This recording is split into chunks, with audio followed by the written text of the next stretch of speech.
Chapter 27, Section 3, LBJ Inherits the Vietnam Problem. 3 weeks after Diem's death, Kennedy was also assassinated. The growing problem in Vietnam thus fell into the lap of a new president, Lyndon B. Johnson.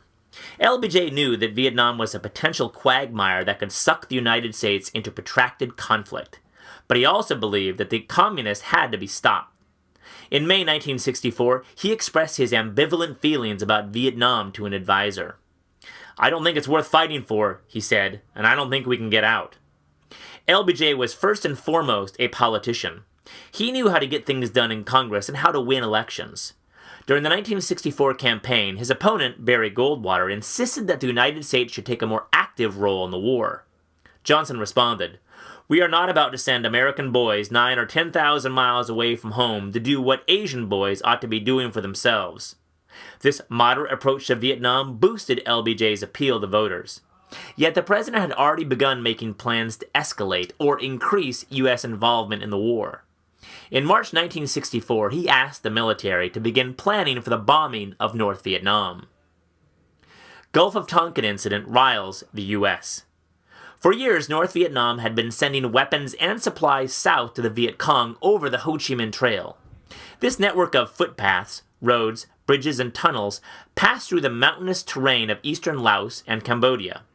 In mid-1964, regular units of the North Vietnamese Army, NVA, began heading south along this route. Johnson knew that South Vietnam's weak and ineffective army would be hard-pressed to stop this new offensive. The United States had to do more, he believed, or risk losing Vietnam to communism. In July 1964, Johnson approved covert attacks on radar stations along North Vietnam's coast.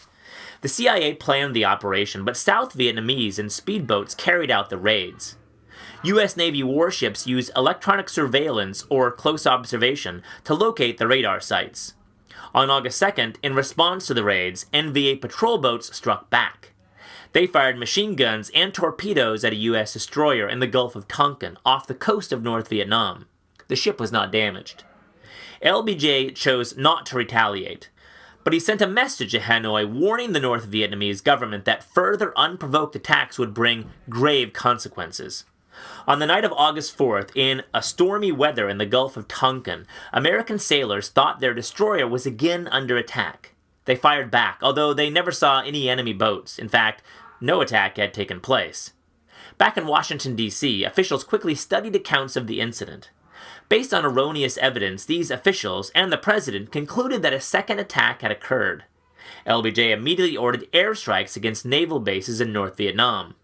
The next day, August 5th, he asked Congress to approve those airstrikes and give him the power to deal with future threats.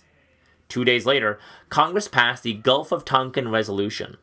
This resolution allowed the president to take all necessary measures to repel any armed attack against the forces of the United States and to prevent further aggression. The Gulf of Tonkin Resolution was not a legal declaration of war, but it did, in effect, give the president permission to expand the U.S. role in the conflict. Only 2 members of Congress, both in the Senate, voted against the resolution. One of them, Ernest Gruening, of Alaska, explained his opposition in a speech on the Senate floor. "Authorizing this measure means sending our American boys into combat in a war in which we have no business, which is not our war, into which we've been misguidedly drawn, which is steadily being escalated. This resolution is a further authorization for escalation unlimited." Senator Ernest Gruening, August 1964. The U.S. reaches a crisis point in Vietnam. The escalation that Senator Gruening feared began on February 7, 1965, after the Viet Cong attacked a U.S. air base in the south. LBJ responded by ordering the bombings of barracks and military staging areas north of the 17th parallel. "We have kept our guns over the mantel and our shells in the cupboard for a long time now," the president said of his decision. "I can't ask our American soldiers out there to continue to fight with one hand behind their backs." The February bombing raid led to a series of massive airstrikes called Operation Rolling Thunder. Most of the president's advisors believed that this action was needed to give a boost to the Army of the Republic of Vietnam, ARVN, and to avoid the collapse of South Vietnam. The government, plagued by coups and corruption, was in turmoil. it had little support outside Saigon and other large cities. The military, too, was in rough shape. Units of the ARVN rarely had success against the enemy forces that roamed the countryside. ARVN soldiers deserted by the thousands each month. Besides attacking staging areas, U.S. planes began intensive bombing of the Ho Chi Minh Trail, hoping to cut off supplies and soldiers streaming in from the north. But the flow of men and materiel from the north continued, as did the war. In light of these results, the Johnson administration decided to re-examine U.S. policy in Vietnam. Johnson's advisors debate increased involvement. President Johnson believed in a limited war to secure South Vietnam's independence. His foreign policy team debated what actions were necessary to reach that objective.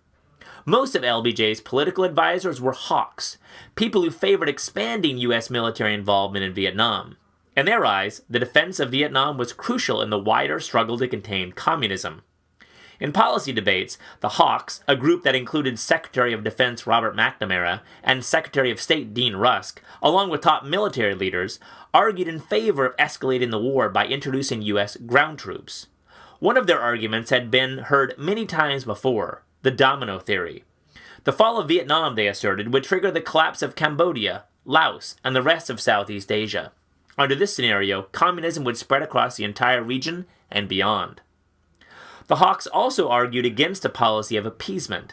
They recalled the Munich Pact of 1938, which was intended to appease Hitler, but allowed for the continued aggression that led to World War II. LBJ understood their point. The central lesson of our time, he said, is that the appetite of aggression is never satisfied. To withdraw from one battlefield means only to prepare for the next. A third argument of the Hawks stressed America's credibility. They said that allies must be able to rely on the United States, the leader of the free world, to stand by them in times of crisis. Only then, the Hawks claimed, could the United States count on Allied support in the worldwide battle against communism. They also argued that the United States had to make clear to the communists that it would meet any challenge to its power. A related argument was purely political. During the Cold War, politicians were expected to take a hard line against the communist threat. LBJ could not afford to lose domestic support by being branded soft on communism.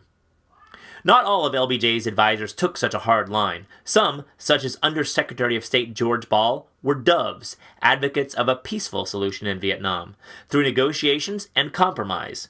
Previously, they had argued against widespread bombing. Now, in policy debates, they made the case against escalating the conflict further by sending in U.S. combat troops. The Doves contended that escalating the war would not guarantee victory, arguing that the war was unwinnable.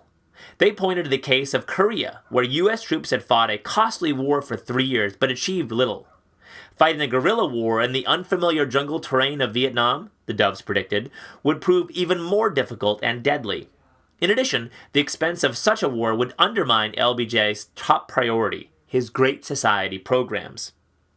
The Doves also argued that involvement in the war was not in the nation's interest. They said that the United States had no business becoming entangled in someone else's civil war. In addition, they questioned the strategic value of Vietnam to the United States. The huge investment the United States was making in Southeast Asia, they argued, was diverting attention from more important problems both at home and abroad.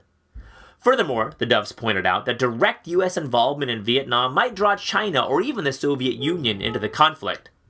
Both countries were supplying North Vietnam with military aid, and China was building an air base just inside its border with North Vietnam. The Doves feared that China might counter the entry of U.S. ground troops with combat forces of its own. Increased U.S. involvement, they claimed, would not reassure its allies, but instead make them more anxious that a major war could erupt in the region.